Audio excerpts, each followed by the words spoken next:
resumed. Around 2 months ago, nilabas ko po sa hearing ang connection ni Guo Huaping sa grupo ni Michael Yang.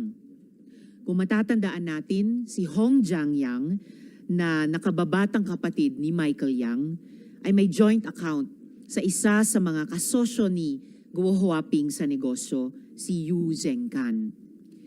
A few days ago, nahuli ng mga opisyales ng Bureau of Immigration si Yang Jianxin alias Tony Yang, ang nakatatandang kapatid ni Michael Yang.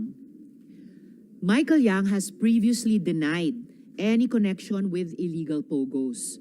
But it seems his elder brother has dipped his hands in POGO and scam money as well. A POGO associated with Tony Yang, Oro One Corporation, lists him as president. Ito po yung SEC document ng Oro One. Itong Oro One ay service provider ng Shonway. At ito naman po yung registration ng PagCor Oro One bilang service provider ng Shonway Technology Inc. Shonway na alam natin na binaliktad na pangalan ni Lin Weixion, alias Alan Lim ng Pharmally. Ang email naman ng Shonway ginagamit ng isa pang POGO, Brick Hearts, na ang papeles ay nakita sa Bamban. Mukhang iisang network o iisang one big happy Pharmally lang talaga ito. Tagal na natin nababalitaan si Michael Yang. Ang katotohanan ay bagamat mas kilala si Michael, si Tony ang sinasabing totoong architect ng operations ng mga Yang. Mamaya po sa aking pagtatanong, mas palalalimin ko pa ang mga koneksyon ni Tony Yang, Guo Huaping, Mayor Dong Kalugay sa isa't isa at sa iba pang mga persons of interest. I also wish to surface other areas of concern. Halimbawa po, nabatid namin na ang Homalig Island sa Quezon Province ay mistulang playground ng mga Bamban Pogo bosses at posible din na pinagtaguan ni Guo Huaping. Ang co-accused niya na si Yang Bin ay may family link sa mismong nakaupong pamunuan ng Homalig.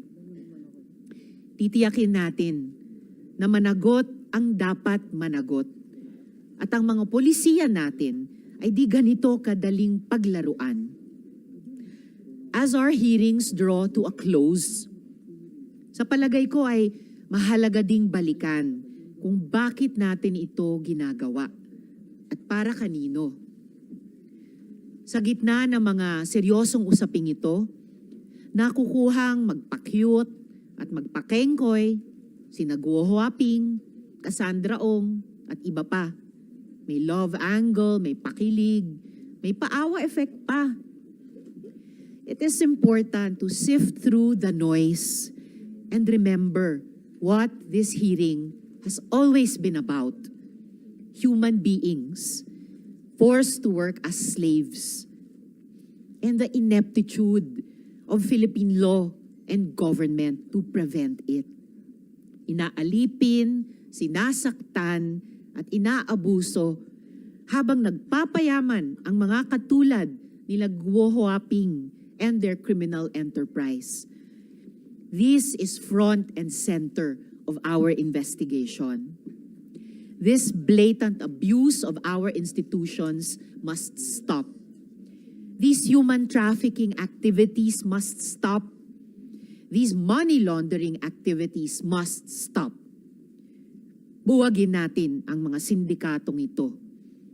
Sa araw na ito ay ihahain ang sabpina laban kay Guo Huaping alias Alice Guo, Zhang Mier alias SHEILA Guo, at Cassandra Leong. Haharap kayo sa hatol ng batas. SHEILA Guo, the Senate's contempt order on you is lifted, and I direct the OSAA to transfer your custody to the Bureau of Immigration, pursuant to the mission order issued by the Bureau against you. May I ask the committee secretary momentarily to acknowledge the resource persons and administer the oath to those who haven't taken it yet. Nung nakaraan pong hearing, sinabi natin na magtatanong ang mga hindi pa nakatanong nung nakaraan. Pagkatapos ng chair at pagkatapos ng ating Senate official, ito ay sina Senator Villanueva. Ito ay sina Senator Villanueva. Pagkatapos ay in order of arrival na pagkatapos ng chair, mauna si Senate President Pro Tempore Senator Estrada, and then kasunod nga si Senator Joel, si Senator Sherwin, Senator JV, at Senator Roy De La Rosa. At ito pagkatapos nga ng chair. I will ask each of my dear colleagues to keep to 15 minutes each per round. I will try to keep my questions brief to give more time to others. And I would also like to gently ask my colleagues to respect this sequence. Salamat po. Comsec, paki-acknowledge ang resource persons.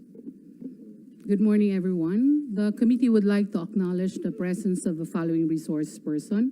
We have from the Department of Justice, we have Undersecretary... I'm sorry, Comsec, may I momentarily interrupt you?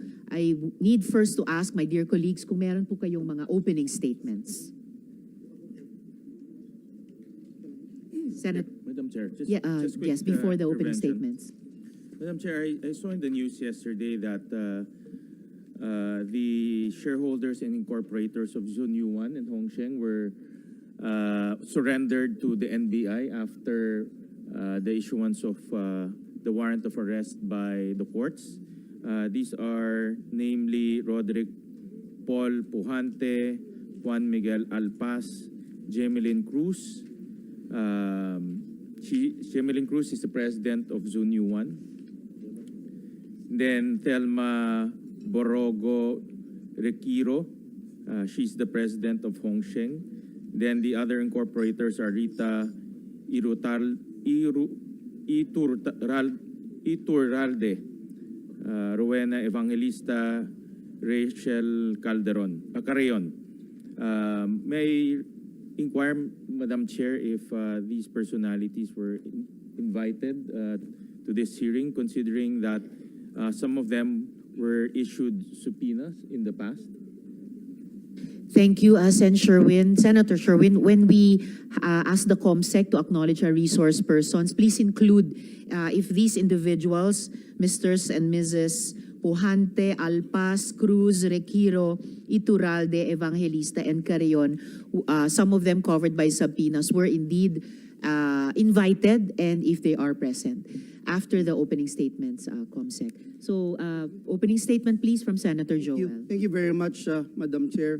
First of all, let me commend Your Honor's initiative and passion to not just unearth the truth, but also to address and recommend solutions. So congratulations, Madam Chair, and to this committee, dear colleagues. Let me start by saying truth begins in lies.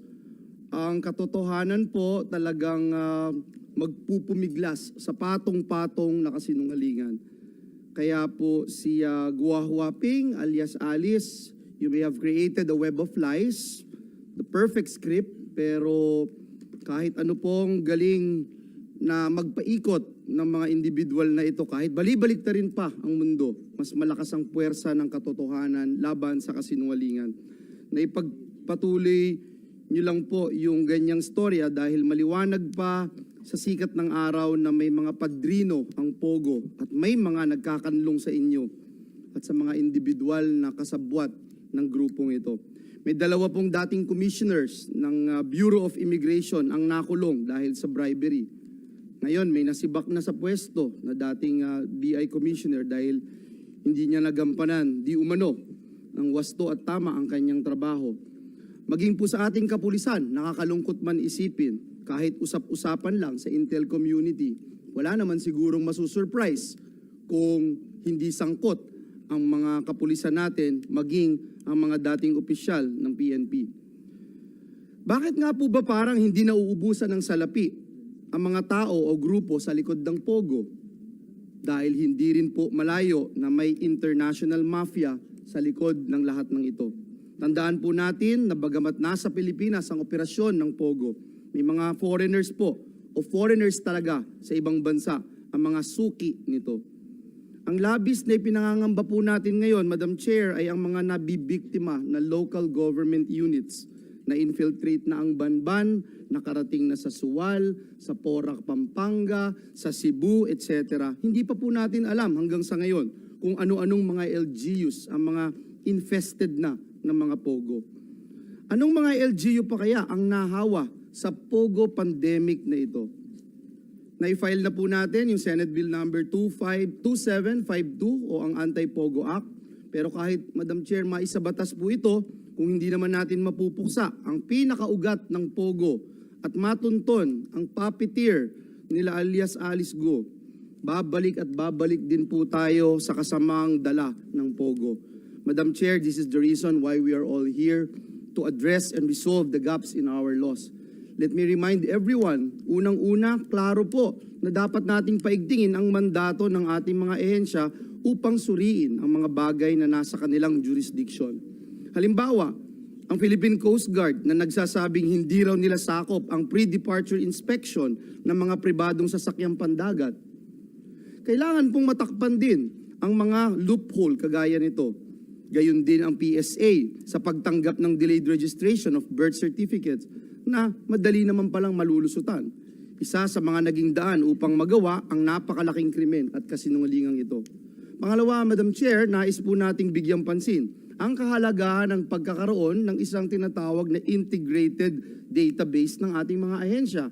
Yung pong alam ng isang ahensya, dapat po alam din ito ng ibang ahensya. Yung mga katulong nila na nag-iimplementa ng batas. Nakakalungkot nga, Madam Chair, because before I made my opening statements, I asked if we were able to get the protocols on how they develop their thought process, Madam Chair, para malaman kung ano yung posisyon nila. Madam Chair, ikatlong pagdinig ko ng binabanggit ito, ngunit hanggang ngayon, wala pa rin pong nagsasubmit.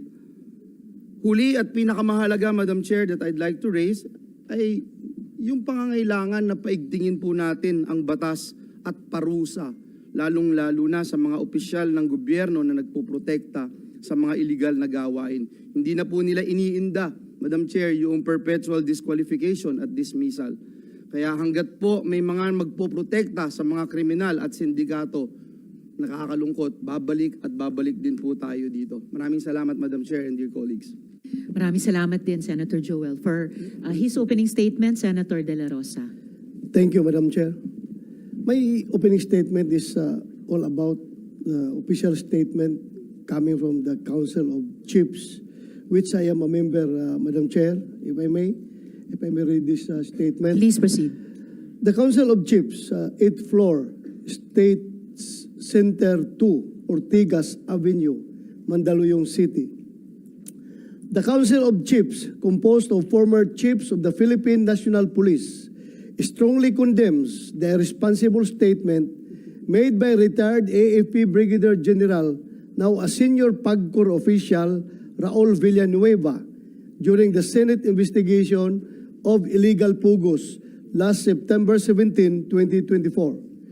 Villanueva claims that based on unvalidated information and rumors circulating within the intelligence community, a former PNP chief helped in the escape of former Bamban Mayor Alice Guo and is also in the Pogo monthly payroll. This is a sweeping accusation which maligns and brings dishonor to all of us, former chiefs, who have dedicated the best years of our lives in the service of the Filipino nation. Although we are now retired, we continuously uphold our integrity to the highest standards and our solemn pledge to serve and protect our country and people. As a retired Brigadier General himself, schooled in the Philippine Military Academy's tradition of producing an officer and a gentleman. It is incumbent upon himself, in the interest of transparency, fairness, and justice, to identify this rogue former PNP chief to clear the names of those not involved. However, if the information turns out false after validating the report, we hereby demand a public apology, no less, from the same officer. Signed, General Renato S. De Villa, Chairman, Council of Chiefs. Police General Edgar B. Aglipay, President, Council of Chiefs. Madam Chair, I'm going to make my questions during my time, Madam Chair. Thank you, Madam Chair. Thank you, Senator De La Rosa. Maitatanong din naman natin yan during this hearing. Hindi lang yung integrity na pinaka-importante at nandun nga sa statement, pero yung perception of integrity din na importante din. So, if there are no other opening statements for this hearing, i-reiterate ko lang at slightly correct yung sequence ng mga magtatanong pagkatapos ng COMSEC on the resource persons and the oath and the chair's first questions. Following the chair will be Senate President Pro Tempore, Senator Jinggoy, and then those who were not able to ask last time, Senators Joel and De La Rosa, and then Senator Gatchalian and Senator JV. And Madam yes, Chair, during the hearing, Madam we will Chair. also follow up on the protocols. Madam Chair, with your indulgence, just Yes, like to, Senator before we start, just like to ask if Mayor Feliciano, ex-Mayor Feliciano is around.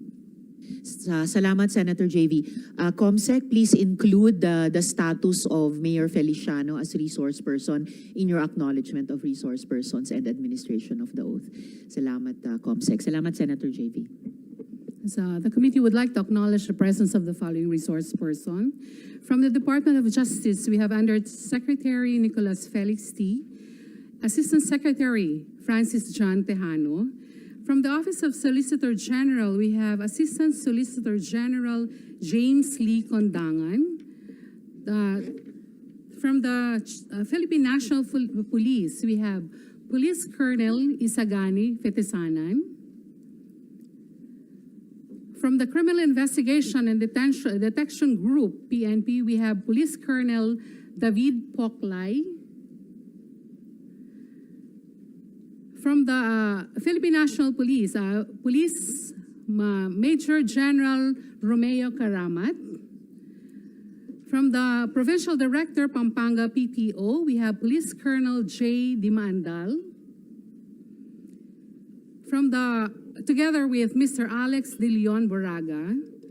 Then from the Department of Interior and Local Government, we have Undersecretary Romeo Benitez.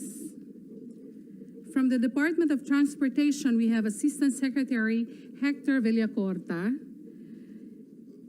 Then we have Undersecretary Gilbert Cruz from the PAO, together with Director Winston Casio. Then from the Philippine Amusement and Gaming Corporation, we have General Raul P. Villanueva. From the Anti-Money Laundering Council, we have Attorney Adrian Arpon.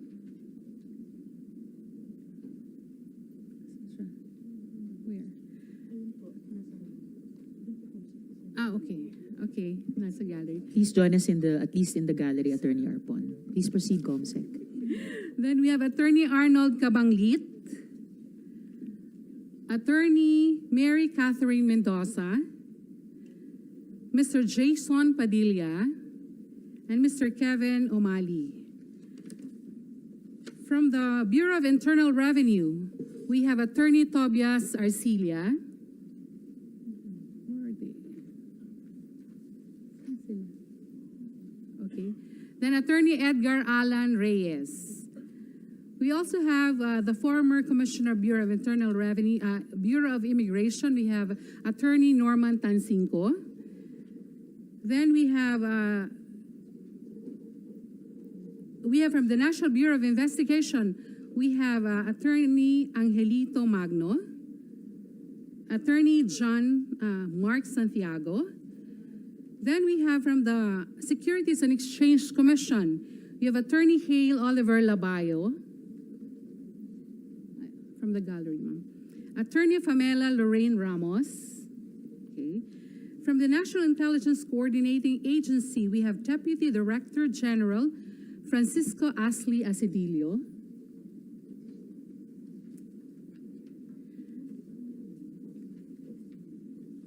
From the Philippine Statistic Authority, we have Attorney Eliezer Ambatali,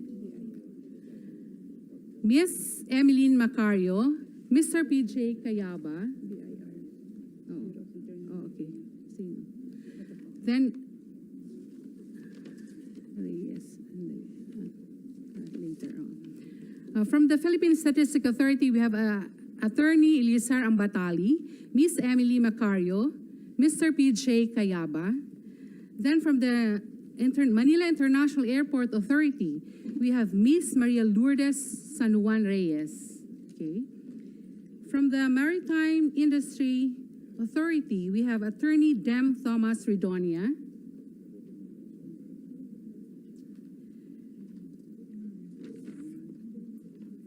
From the Philippine Coast Guard, we have Captain Oliver Tanseco. From the Philippine Navy, we have Captain Aldrin Montalvo. We have the executive assistant of Mayor Kalugay. We have Miss Cheryl Medina. We have with us Attorney Elmer Galicia. We have Mayor Lesildo Kalugay of Sual, Pangasinan. We have Councilor Rainier Rivera, also from the Municipality of Bamban, Tarlac. We have SHEILA Guo, alias Shangmir, Miss Catherine Cassandra Leong, Mr. Xiao Shoki, Mr. Xiao Long. We have Yang Jian Sing, also known as Tony Yang. We have Miss Caroline Batay.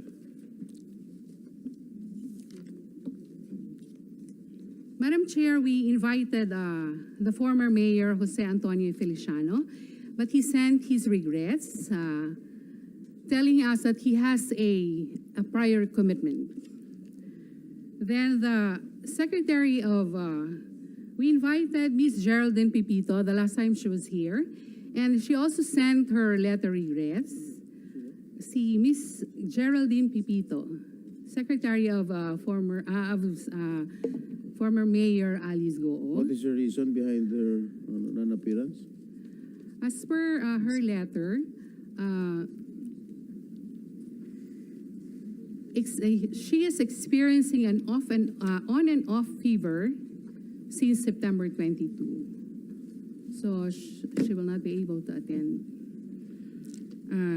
From Miss Catherine Ong, she sent her regrets, saying that she will undergo her regular checkup because she undergone a breast operation. So, Catherine Salazar.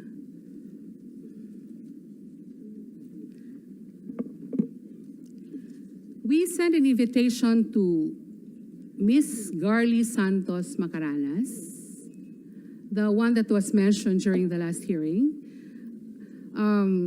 She sent an invitation, and I already provided to the honorable senators a copy.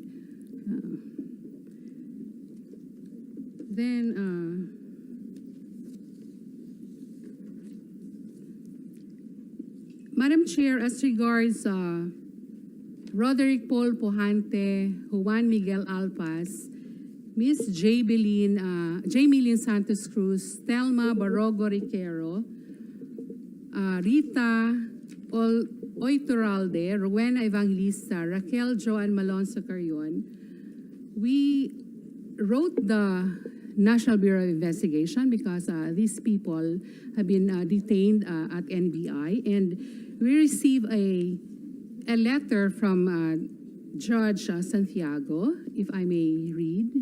And before you read the letter from Director Santiago of NBI COMSEC, aside from these 5 persons, pati ba si Mr.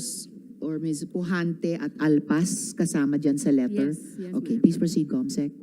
Yes, okay, on September 23, 2024, the undersigned received a letter from this honorable committee requesting the attendance of the following individuals to the scheduled hearing today: Rachel Joanne Malonzo Carrion, Rita Sapno Iturralde, Thelma Barogo Larangan, Rowena Gonzalez Evangelista, Jamelyn Santos Cruz, Juan Miguel Alpas, and Mr. Roderick Paul Pohante. The above-mentioned individuals were subjects of warrant of arrest issued by the Regional Trial Court Branch 167, Pasig City, with criminal case number 24-202544CR-48CR.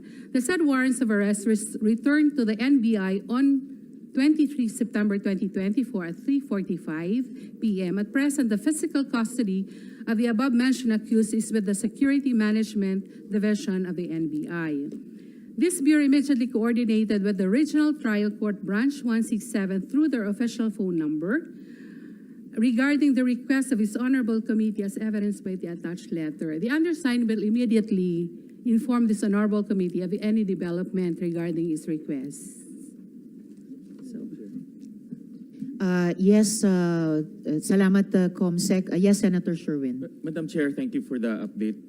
Paalala siguro ito, Madam Chair, sa mga resource persons natin na mas maganda pang mag-attend ng mga hearing natin, mabigyan sila ng pagkakataon magpaliwanag ng kanilang nalalaman, ng kanilang side, dahil pag tumakbo na yung kaso, in this particular case, makukulong sila.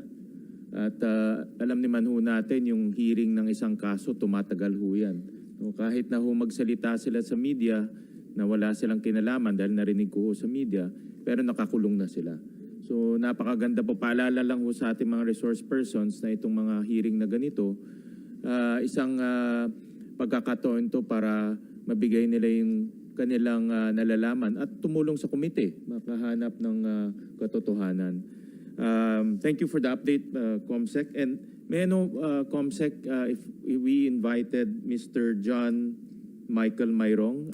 He is a central figure to the different Alicel corporations. Yes, Your Honor. We sent a letter invitation to Mr. John Michael Mayrong of Alicel Fish Farm through LBC, but the people there in the address did not receive the letter. They refused to receive the letter. And what is the reason for the refusal? According to the courier of the LBC, they just don't want to receive it. Madam Chair, with that unacceptable reason, may I move to subpoena Mr. John Michael Mayrong. He is, again, the central figure or a central figure to the discussion surrounding the different Alicel corporations, Madam Chair. We saw in the documents that his name is present in many of the corporations related to Alicel.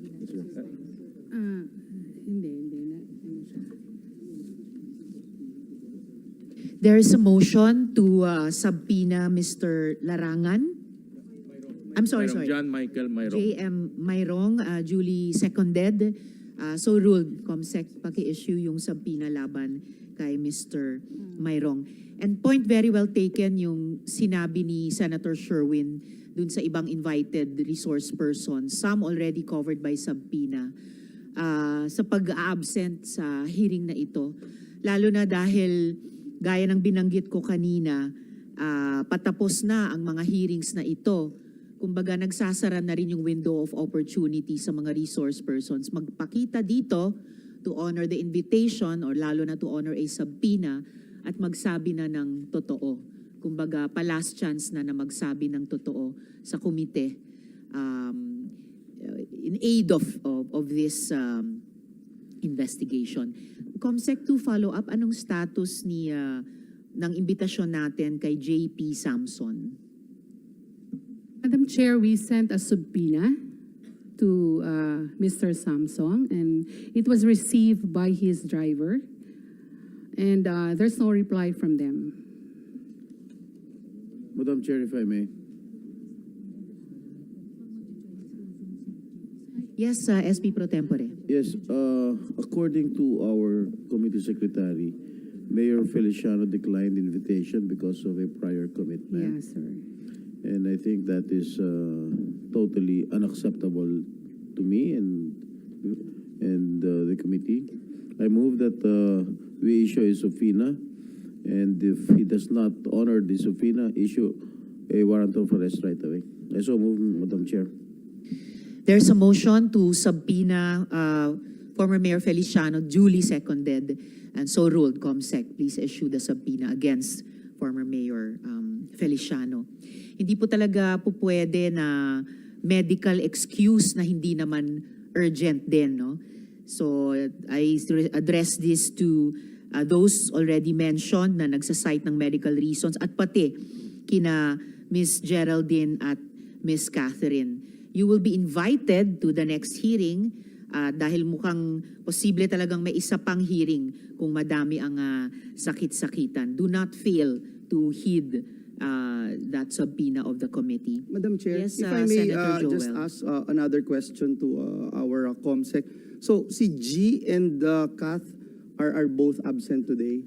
And it appears, Madam Chair, na package deal lagi silang dalawa. But anyway, yung isang question lang that I'd like to raise is to confirm the status of this representation's request from the very first hearing to the last hearing and this time about the protocols of the different agencies. Did you get anything from any agencies? Thank you, Senator Joel. COMSEC, I'll ask you to answer the question of Senator Joel. Pag natapos na natin yung tungkol sa resource persons at yung pag-oath take nila, but that is, binanggit na rin ng chair kanina, isa yun sa mga substantive na pending pa, no? Yung protocols sa pag-imbestiga na hinihingi sa ating mga investigative and law enforcement agencies. Regarding JP Samson, he sent a letter to the chair citing a medical condition that prevents him from actually standing up and coming here, lymphedema or lymphedema. So we can have him on Zoom, pero haharap pa rin siya sa komite at the very least sa ganong pamamaraan. And last but not the least, at this point in time, tungkol kay Ms. Garly, may sulat po siya addressed to the chair through the COMSEC and sent to the members of the committee, appealing, acknowledging receipt of the invitation and appealing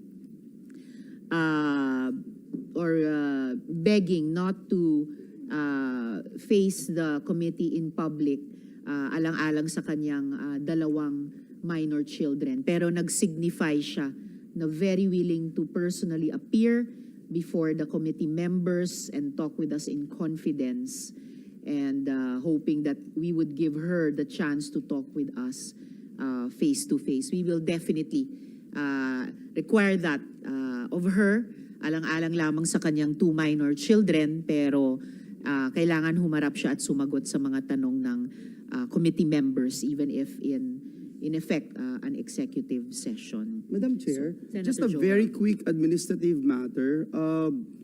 With regard to the mentioning of Baliwag Lechon Manok, Madam Chair, because the wife of our dear friend, City Mayor Ferdy Estrella of Baliwag, informed us that after the name JP Samson was mentioned, it was mentioned in the committee that he is the owner of Baliwag Lechon Manok, and he has no role, official or unofficial, in the operation of the company. In fact, the founders and current owners of the company are Edgar Dwight and Dolores Salcedo. The company's SEC papers, as well as its official social media pages, will bear this out. And if there are no other individual here who can contest this information, may I move also to strike off the record that JP Samson is the owner of Baliwag Lechon Manok. Thank you, Madam Chair. Well noted, Senator Joel, at kung wala ngang magko-contest dun sa manifestation na iyon, so ordered, COMSEC, we will strike out the mention of owner of Baliwag Lechon. Oo. But proceed to have JP Samson's participation in the hearing kahit man lamang sa pamamagitan ng Zoom since he is physically unable to stand up and come here. So yes, Senator Sherwin. Madam Chair, maybe request from Mr. Samson an official medical certificate to substantiate his claim that he cannot attend the hearing physically. I was conferring with our committee secretary and she mentioned that there was no transmittal of any medical certificate to substantiate his claim. So maybe request from him an official medical certificate to that effect. Thank you, Senator Sherwin. We will certainly do that. A medical certificate from JP Samson's doctor. The chair will also provide to the committee members yung sulat ni JP Samson, pati photograph nung kanyang sarili, no, yung kanyang pangangatawan, plus the medical certificate. COMSEC, paki-communicate kay Mr. Samson, we require that of him. Madam Chair, if I may. Yes, SP Pro Tempore. Thank you, Madam Chair. May I know from the COMSEC if Mayor Kalugay and Cheryl Medina submitted their respective salins? COMSEC, please reply to the question of the President Pro Tempore just after you finish administering the oath sa mga hindi pa nakakapanumpa because that's an important substantive matter for the hearing. Salamat po, SP Pro Tempore. And please make that of record right after you administer the oath, COMSEC. Please administer the oath now. May I request those who have not taken their oath during the previous hearings to please stand up. Raise your right hand and repeat after me. COMSEC, patayuin yung ating, yes, I think the counsel of Mr. Yang Jianxian, aka Tony Yang, has instructed him. So the other resource persons, please, who are here for the first time and have not taken their oath, please stand and take the oath with the COMSEC. Please raise your right hand and repeat after me. I, please state your name, do solemnly swear that I will tell the truth, the whole truth, and nothing but the truth to this committee. Thank you. You may now take your seat. Thank you, COMSEC. Ms. Carolyn, I think you're here as the interpreter. Could you kindly translate to the resource persons what they have sworn to so that they know what their obligation is to this committee? 刚才我们宣誓的是，就是我们在听证会的时候要说出真相，所有的真相。 Salamat, Ms. Carolyn. All right. So I will ask questions first to Yang Jianxian or Tony Yang or Antonio Maestrado Lim. Mr. Yang, kailan po kayo dumating sa Pilipinas? When did you come to the Philippines? 请问杨先生，您什么时候过来菲律宾？我大概是在1998还是1999年。That was around 1998 or 1999. So 1998 or 1999, you have been here for a quarter of a century or 26 years. 所以你在这里大概有26年了，是吧？哦，大概25、6年了。是。Yes, that's correct. Around 25 to 26 years. Hanggang ngayon, hindi pa kayo marunong mag-Pilipino? 你到现在还不会说菲律宾语吗？大家都Bisaya may kunti-kunti ganyan. Yes, Tagalog, Bisaya, only a few. A mix of everything.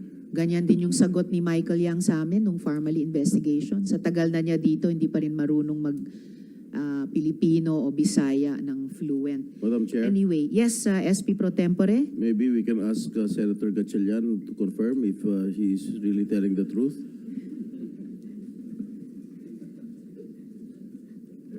We'll let the interpreter do her job, Mr. President. I agree, Senator Sherwin. Thank you, Senator Sherwin and SP President Pro Tempore. So, Mr. Tony Yang, you confirm that you are a Chinese national? Kinukumpirma nyo na Chino ang nationality nyo? Your mic, please, Ms. Caroline. 您确认你是中国籍吗我确认。 ？Yes, I confirm. You confirm. So, do you also have a Philippine passport? 那请问你也有菲律宾的护照吗我没有菲律宾护照，没有。 ？I don't have a Philippine passport. None. You don't. I heard differently. Do you have a Chinese passport? 那你有中国的护照吗有中国护照。 ？Yes, I have a Chinese passport. You have a Chinese passport. Ito po, ifa-flash ko ngayon, birth certificate po ninyo. So, at ito birth certificate nyo dito sa Pilipinas. Late registration rin. O, nirehistro po ito sir, noong 2004. So, just 15 years, 16 years after you arrived here. Ibig sabihin, 34 years old na kayo nung na-register ang birth certificate nyo. You recognize this? 请问你能认出这个出生证吗？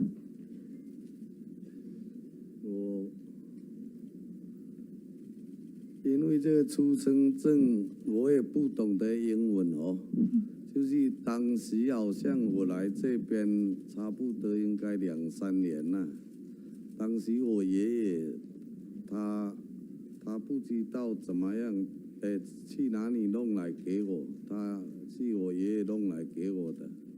Okay. I actually could not understand English. What I remember is that when I was here, when I was 2 to 3 years old, it was my grandfather who helped me come up with this birth certificate. You were not here when you were 2 to 3 years old, Mr. Yang. Sabi nyo dumating kayo 1998 or 1999. And then 2004 pa itong rehistro, 34 years old na po kayo. And then now you're telling us it was your grandfather who late registered your live birth.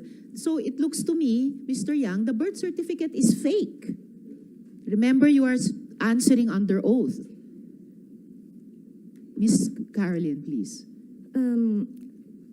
我们的参议员说，就是因为这个出生证，它的日期它并不是在你2、3岁才出来的出生证，所以这应该是假的出生证。Your mic, please. 这样，因为当时我爷爷吧，他弄给我，我也不知道，应该就是为了要做生意比较方便嘛，应该是这样吧。 That during that time, it was my grandfather who helped me come up with this birth certificate, and I'm not sure. Maybe he did this for the convenience of the business here. Similar story as Guo Huaping, similar story as revealed by the SP Pro Tempore about Cassandra Leong. We will ask the Philippine Statistics Authority to investigate if, like theirs, your Philippine birth certificate is also irregular. Dahil lumalabas, the birth certificate is fake. Mr. Yang, sabi nyo nga, you are a Chinese national. Sabi nyo, wala kayong Philippine passport. Ba't kayo nagpapanggap na Pilipino? Miss Caroline. 你刚才说你是中国籍，然后你也说你没有菲律宾的护照，那你为什么要说你要说自己是菲律宾人？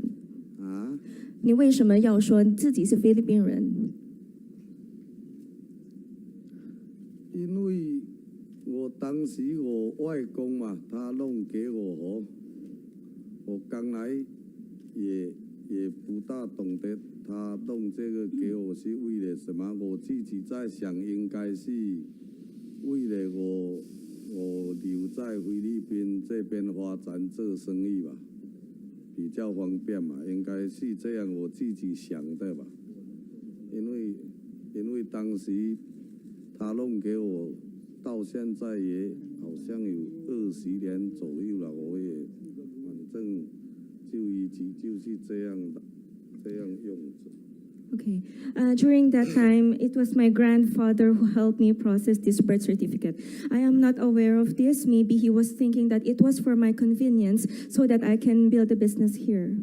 Ano ba talaga ang totoong pangalan nyo, Mr. Yang? Let me show you yung ACR application form nyo. O, pinafa-follow up ni SP President Pro Tempore. Ano bang totoong pangalan nyo, Mr. Yang? 请问你真正的名字全名是什么？我是杨建新， I am Yang Jianxin. Yang Tianxin, as I read from your nameplate. But look at this, tingnan nyo Ito yung ACR application nyo. Diyan, Yang Tianxin nga kayo. Pero merong ding LTO, Driver's License Application. Papakita din po namin.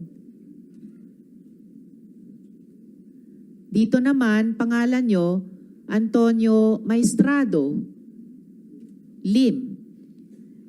Ito pa, Taxpayers Identification Number application.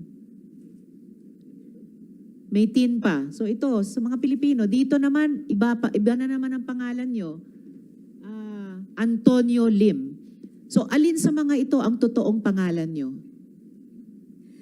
请看我们刚才给你出示的这些驾驶照，还有这个交税的号码。那这里有说您的名字就是 Antonio Maestrado Lim， 还有一个就是 Antonio Lim。那请问您真正的名字是什么？真正的名字是的。我自己也不大清楚，但是我知道就是说叫安多尼林安年，可是林个里是阿个我家的都人的马路龙安年，比如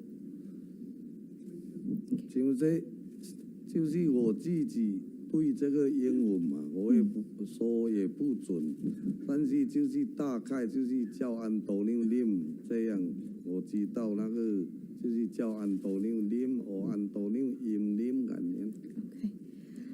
Since I do not know how to speak English, what I only know is that I am called Antonio Lim. They call me Antonio Lim. That's what they call me. Before I continue questioning Mr. Yang, I'd like to acknowledge the presence of the Majority Leader, Senator Francis. Salamat sa pagdalo. Sir, bakit ba iba-iba pa yung pangalan na ginagamit nyo sa mga official documents? Minsan kayo si Yang Tianxin, minsan Tony Yang kayo, minsan naman Antonio Maestrado Lim. Bakit iniiba-iba ninyo yung pangalan nyo sa official documents? 请问为什么要这样做？就是在不同的这些政府的文件，你用不同的名字。我就是政府的文件应该只有安多尼林嘛。没有别的名字啊。In the government documents, I only use Antonio Lim and no other name. May pinakita kaming iba. Yung alien registration application nyo sa Republika ng Pilipinas, Yang Tianxin. Dun sa LTO driver's license application na sinabit nyo sa Republika, you were Tony Yang, the previous slide. Doon naman, dito naman sa TIN application nyo, Antonio Maestrado Lim. Hindi totoo na isang pangalan lang ginagamit nyo. Iniiba-iba ninyo. And you have profited from changing your name and your nationality dito sa iba't ibang submissions nyo. At your convenience. Talagang for convenience. Gaya ng sinabi nyo tungkol sa lolo nyo. You're only Filipino when it benefits you. Miss Carolyn. Okay, 参议员认为，就是你在这些政府的文件就使用了不同的名字。刚才那个外国人注册，你用了那个杨建新的名字，但是在驾驶照还有这个交税的文件，你用了你的英文名字，就是 Antonio Lim。那我们认为呢，你这样用就是为了在菲律宾能够赚钱，能够使用你这个菲律宾的这个身份来在这里开业做企业。我对为就是说在菲律宾做生意吧，吼，中国人，比如说没有菲律宾的那个证件就不能做生意吧，不能申请这个营业执照啦，哦，我就是当时我外公啊，他弄这个给我在想，应该他也是想说，为了我在这边做生意，以后长期留下来在菲律宾比较方便嘛，应该是这样的。哦。Yes, because the initial intention of my grandfather is for me to start a business here. That's why I use an English name so that I can also apply for business permits, for other documentations that will be needed for the business. Precisely. So for the record, Mr. Yang has confirmed that he is also Antonio Maestrado Lim, aside from Tony Yang, aside from Yang Tiansin. At di ako makapaniwala, quarter of a century na kayo dito sa Pilipinas, sa Cagayan de Oro included, at di pa kayo marunong mag-Bisaya fluently o Filipino fluently. Dili ako buang para maniwala dyan, Madam Mr. Chair, Yang. can I just clarify Senator one thing? Joel, one Can I thing. just clarify, Caroline, if you can relay this message? Is it still your grandfather who applied for the TIN, for the LTO and ACR, as you previously mentioned for your certificate of live birth? Yung grandfather mo pa rin ba yung nag-apply para sa'yo at this point in time na ganito ka ng katanda? Ms. Caroline. 请问杨先生，这些其他的文件，刚才你说过，就是你是出生证，就是有你的外公来帮你办理。那么其他的文件，比如说这个驾驶照啊，这个外国人的注册啊，还有这些交税的号码，也就是您的外公来帮你办理吗？不是，这个不是我外公帮我办理，这个是我去办理的。No, it was not. It was not processed by my grandfather. It was me who processed these other documents. So obviously, Precisely, Madam Chair, yes. exactly, obviously, ginagamit mo yung iba-ibang pangalan, gaya ng minana mo sa kiniklaim mo na grandfather mo, para sa convenience mo, at ikaw na nagsabi nun, para sa negosyo mo, at paiba-iba ka ng pangalan dahil illegal yung mga negosyo mo. Yung mga negosyo mo gumagawa ng criminal activities. Isang tanong na lang. Can I just one, Madam Chair? One more and Yes, then the chair will yes. continue her question. Yes, what about yung mga gun permits mo, permit to carry mo? Pare-pareho din ba yung pangalan mo? Meron ka bang mga gun permits? Kasi nung nahuli ka sa Cagayan de Oro, may 6 na baril na possession mo. Ms. Caroline. OK，所以一个问题就是，请问你那个持枪的那个证书就是用什么名字？那个是安多纽林的哦，持枪的。是安多纽林。I use Antonio Lim for that permit. For Madam all Chair, 6. I just wanted to put on record, last na po ito, hindi Pilipino. Tapos, may TIN, may LTO, may ACR na iba-iba yung pangalan. May 6 na baril na nakuha. Hindi natin alam kung ilan ang baril nito, Madam Chair. Pero hindi Pilipino. Hindi makapagsalita ng Tagalog ng Pilipino, hindi makasalita ng Bisaya.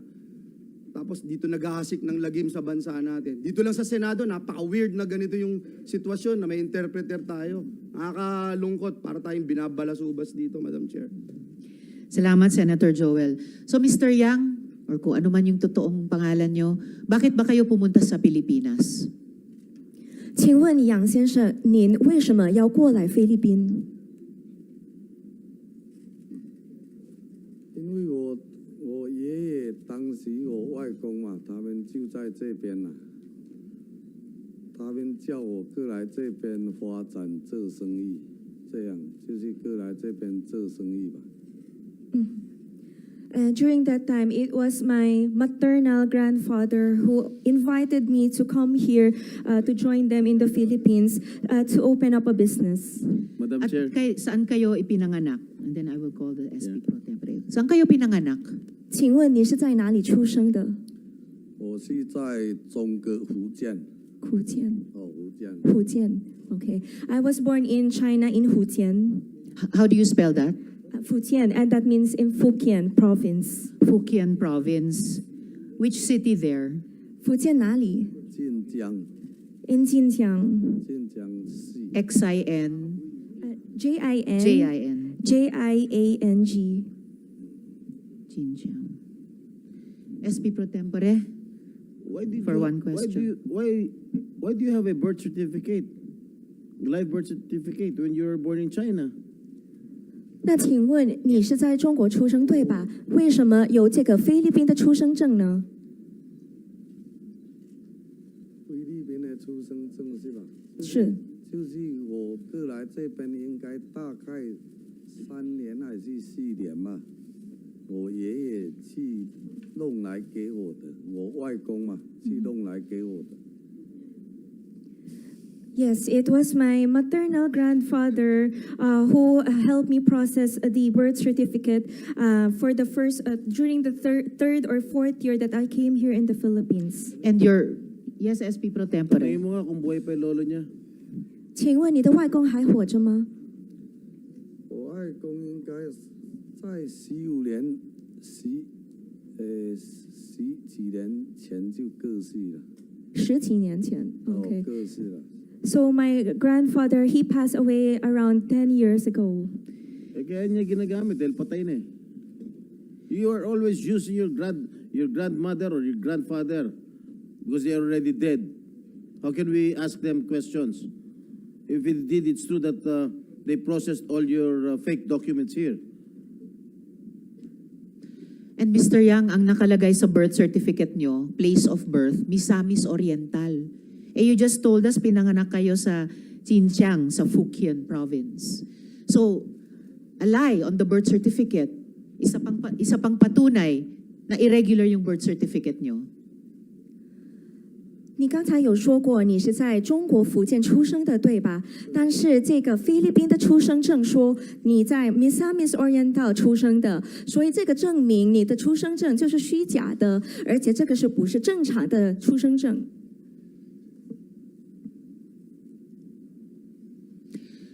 Mr. Yang, klaro po sa komite namin na peke yung birth certificate nyo. Peke yung pagka-Pilipino ninyo. Inaamin mo na nagpapanggap ka lamang na Pilipino para magkapera dito sa Pilipinas. You've been deceiving this country for the last 26 years.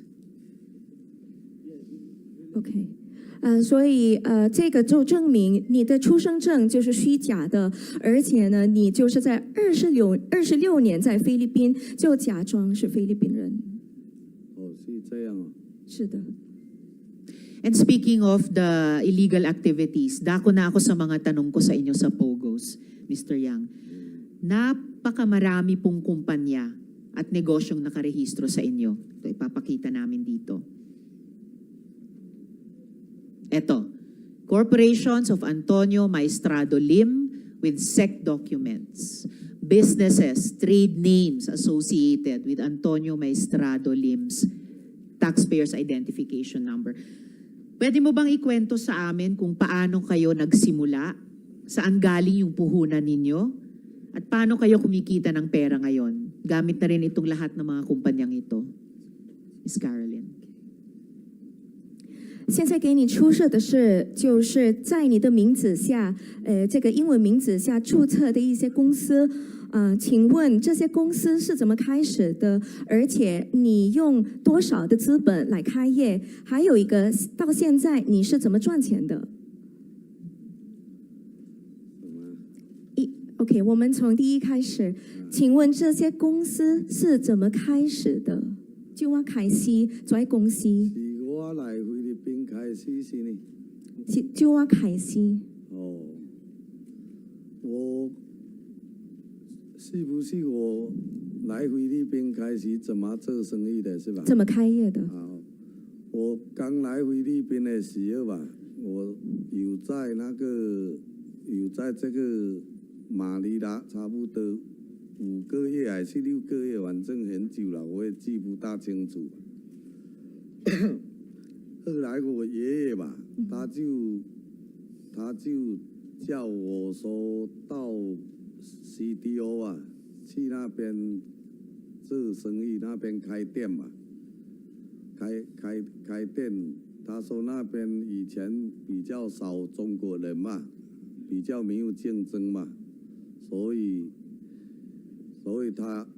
他有一个亲戚吧，我爷爷的一个亲戚在卡加亚嘛，就叫他帮我找店在那边。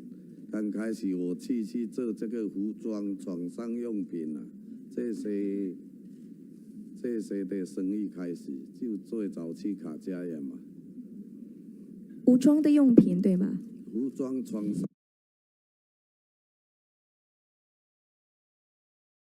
这些布料的做的成品的这种，刚开始我去卡加亚去做这个皮袜，去做这个皮袜。OK， 好。等一下，这是第一个问题。Okay, let me just answer the first question, how it started. Okay. Okay. So when I came here in the Philippines, I stayed for 5 to 6 months in Manila. And then it was my grandfather who told me to go to Cagayan de Oro to open up a business. Because according to him, there was less competition in CDO because there was less Chinese. And my grandfather's relative also asked him to call me to help him in his business. And it was a textile industry. RTW. And saan galing yung puhunan ninyo para sa lahat ng mga kumpanyang ito? Hindi pa nga ito yung kompleto eh.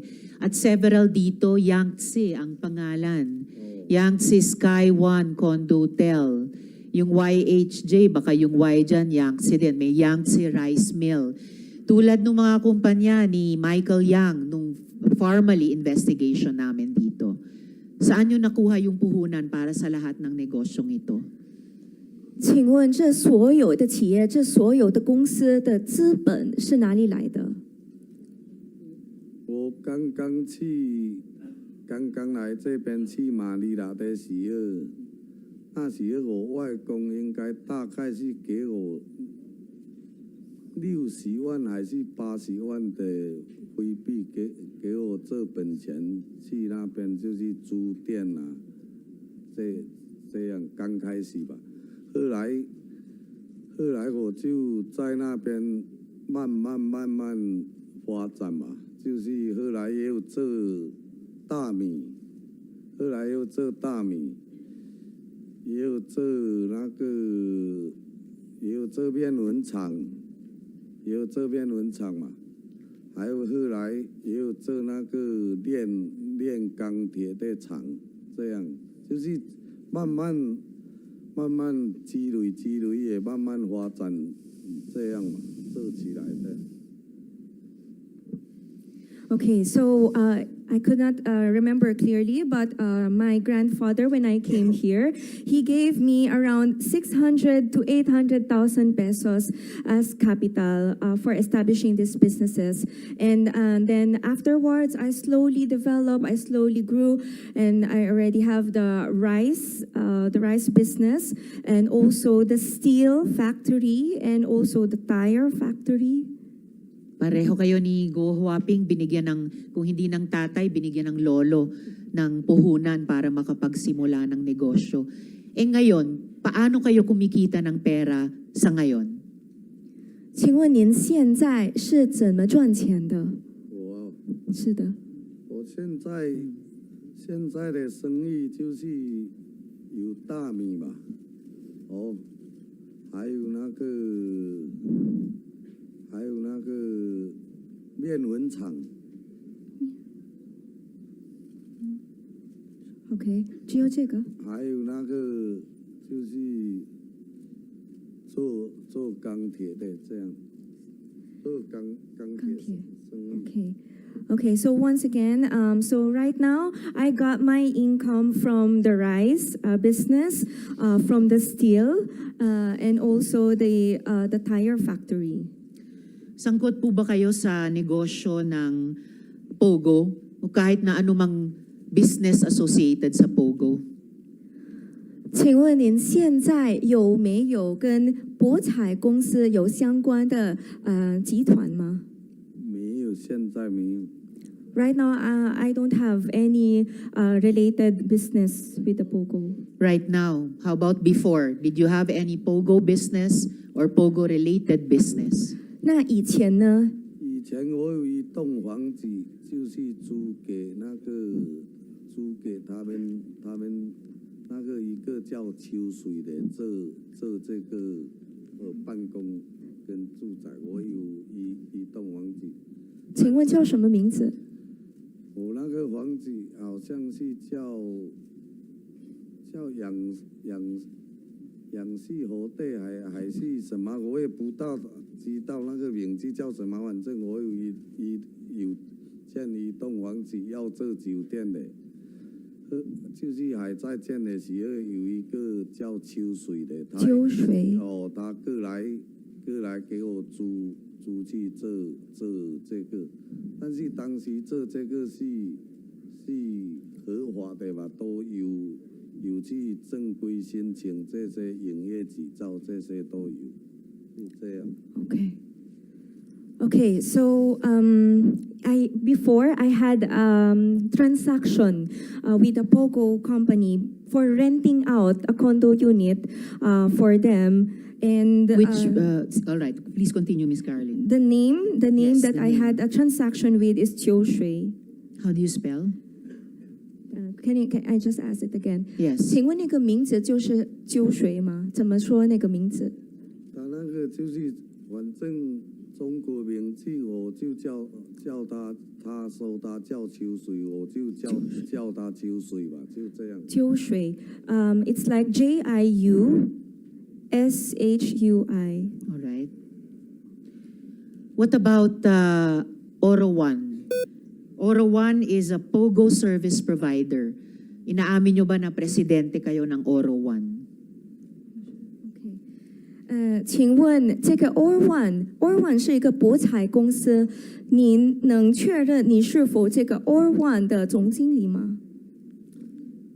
因为当时他给我租啊，他就是说我们要申请一个那个叫营业执照还是什么公司吧，哦，就是要我们用，因为他是那个中国人嘛，哦，他就是要我们提供，就是给他做这个营业执照吧，所以就是申请这个叫欧罗湾还是叫什么，我也不大清楚，大概就这样，应该是这样。I'm actually not sure about the name of the company, if it's Or1, but what I can remember is perhaps during that time when they were opening, they needed a business permit.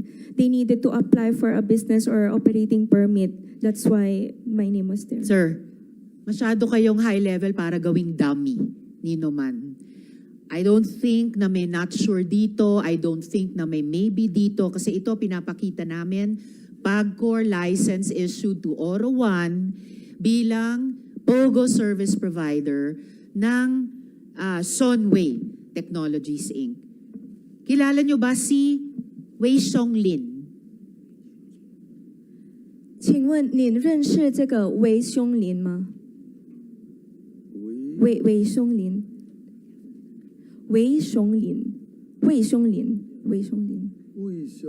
是的。不认识。 I don't know him. You don't know him.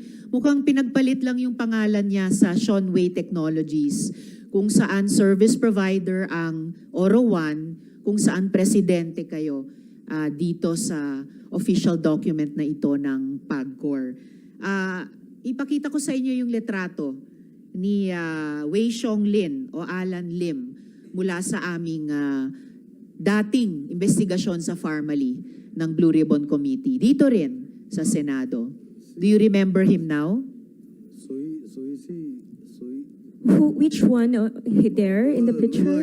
如果有照 Yung- 片，我 Yung katabi dyan sa litrato. 是那个 Kaliwa, dito 在 sa 左 big 边 photo. 在左边。这个我有见过，这个有见过。 The one on the left, I have met him. So you have met. Kilala nyo si Oh. Wei Xionglin. Oh, kilala. Paano nyo siya kilala? 你是怎么认识他？这个有时候在那个，比如说华人嘛，华人有见过，有见过他。就是在华人区这边。哦，华人圈子里面有些，比如说去人家有什么结婚啊，还是说有什么请客啦、这些有见过。 Yes, I think I have met him during some Chinese social events. For example, like wedding or any kind of events with the Chinese people. Okay. Pero iba pa to. Yung mga photos na to, hindi lang siya social events, business events talaga. Mr. Yang, sino ang boss nyo? Kanino kayo nagre-report? 请问杨先生，您的老板是谁？我没有老板啊，没有，你跟谁做报告没有啊，我都不没有跟谁做报告啊。 ？None. I don't have a boss. I don't report to anyone. So kayo ang pinaka-boss? 哦，你是大老板 Okay, 了。 klaro. 不是我去做我自己的生意，是这样。 Everyone else reports to you. 所以所有的人就在对你报告。就是我的生意，就是我都没有对别人报告啊，没有啊。 Yeah, because these are all my own businesses, so I don't report to anyone. Pati yung Oro One. It's your own business at you don't report to anyone sa Oro One. Everyone in Oro One reports to you. 就包括这个 Oral One，也就是你的，对吧？所以所有的人就在对你报告。我也没有对我报告什么，就是我那个租给他们的租金，他们交给我啊。 Oral One is not reporting to me. No one from Oral One is reporting to me. You are the president, Mr. Yang. 你是这边说的那个董事长或是总经理的。我当时是那个他们给我租地方嘛，要我说就是提供那个公司的营业执照啦，就去申请这个欧罗湾就这样。 The reason why my name was in Oral One is because during that time I rented out the place to them. Hindi lang ang pangalan nyo nasa Oro One dahil nag-rent lang kayo sa kanila. Bukod sa presidente, kayo ang majority shareholder ng Oro One. 而且我们发现你是 Oral One 是最大的股东。当时是申请这个，我也不大知道，也不大清楚，反正就是说要一个公司提供他们方便嘛，就去叫那个什么，叫那个母鸡波还是什么去办嘛，就这样。 Yes, it was only during that time that they needed help with the permits and all. That's why I was connected with them. It was the bookkeeper who recorded. Sir, hindi lang kayo hiningan ng tulong. Hindi lang kayo tulad ni Guo Huaping na authorized representative ng was it Hongsheng at nakakuha ng letter of no objection sa municipal board noon ng Bamban. Sa mga papeles na ito, kayo ang presidente, kayo rin ang majority shareholder ng Oro One. Now, I know that Oro One is a POGO service provider, pero interesado din ako sa Philippine Steel, Sanja Steel Corporation. Ito yung incorporation documents niya. Ito po. It's supposed to be a steel plant, pero mukhang may POGO-like facilities din sa loob. May dorm-style facilities, may restricted area na bawal kaming mga Pilipino. Meron pang torturer, may tagapalo. Ilan po ba ang foreign nationals sa facility niyong ito ng Sanja? OK，还有一个就是我们想问关于这个三江这个钢铁的公司，对吗？但是我们发现它里面的设施有像这些博彩公司的一些设施，比如说它有住宅区啊，它也有这些酷刑室，还有一些就是眼镜进去的地方。那 Mr. Yang, hindi po ito nakakatawa. Seryosong usapin ito para sa aming mga Pilipino.